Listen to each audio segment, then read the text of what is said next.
இந்த டேட்டால இருந்து நம்ம என்ன எடுக்க போறோம்னா total sum value, total sum, total overall எவ்வளோ average, இதுல minimum value and maximum value and total count of numbers நான் எடுக்க போறோம்.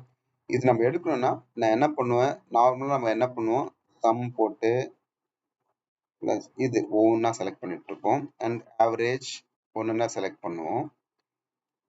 இது பண்றதுக்கு பதிலா நான் ஒரே ஃபார்முலா, சிங்கிள் ஃபார்முலால டோட்டலா 5 ஃபங்க்ஷன்ஸ் எப்படி கொண்டு வர்றது அப்படின்ட்டு நான் உங்களுக்கு சொல்லி கொடுக்க போறேன்.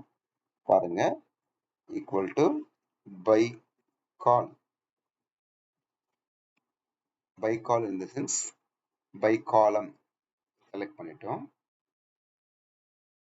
செலக்ட் பண்ணிட்டு காமா VSTACK.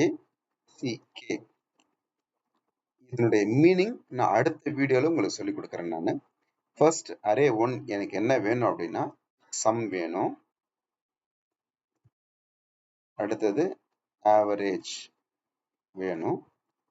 மினிமம் வேல்யூ எனக்கு வேணும் அண்ட் மேக்ஸிமம் வேல்யூ வேணும் அண்ட் டோட்டலா எத்தனை கவுண்ட் இருக்கு அப்படிங்கிறது நான் உங்களுக்கு போட்டுட்டேன்.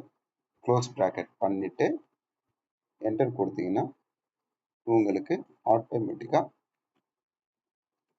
இதுல ஆவரேஜா எவ்வளோ ஆயிருக்கு, மினிமம் வேல்யூ இது, மேக்ஸிமம் வேல்யூ 893,